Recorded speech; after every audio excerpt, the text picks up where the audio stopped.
The burning sun of North Africa wasn't just the backdrop for Erwin Rommel's campaign. It was his greatest ally and relentless foe, all at once. When Rommel took command of the Afrika Korps in early 1941, even the British couldn't predict the chaos he would unleash across the sands.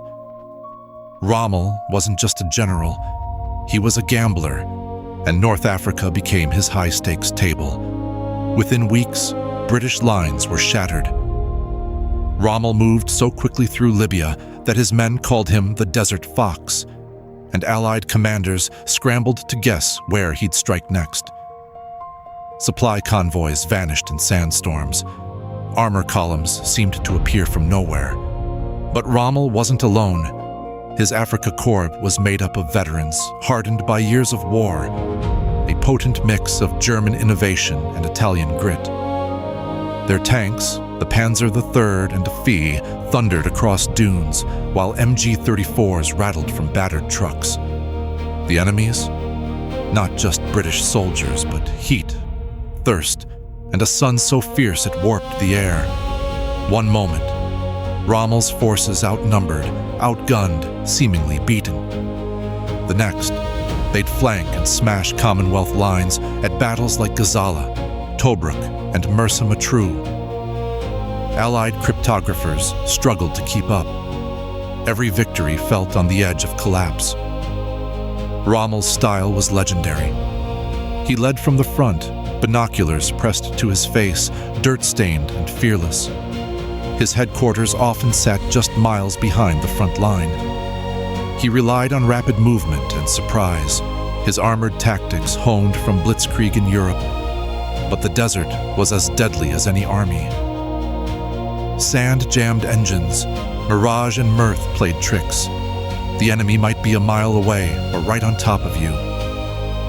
Rommel knew he depended on fragile lifelines, stretching thousands of miles over open sea and empty desert. When Tobruk fell in June 1942, Rommel's fame and the legend of the Afrika Korps exploded. In Berlin, Hitler sent field marshals batons. Yet in Egypt, British resolve hardened. Outnumbered no longer, the Eighth Army gathered fresh men and the mighty Grant tank. Alexandria's ports became a pipeline for American supplies. By late 1942, Rommel's logistics were breaking. Outgunned, outnumbered, fuel running out.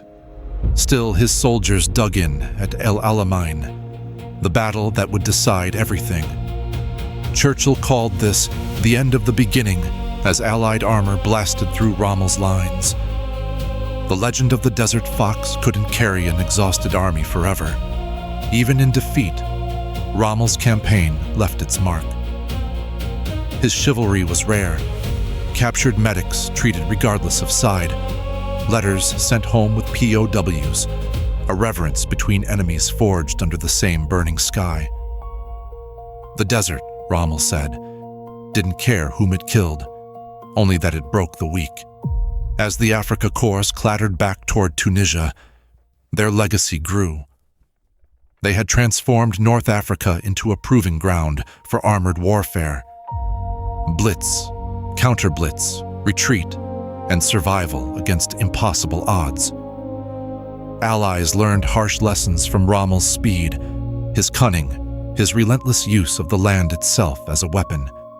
And when the final German tanks rolled into captivity in May 1943, they left behind a reputation nearly unmatched in the war. Courage, audacity, discipline, and also the realization that, in the desert, even the best-led army could be brought low by thirst, heat, and the unbroken will of a dogged enemy.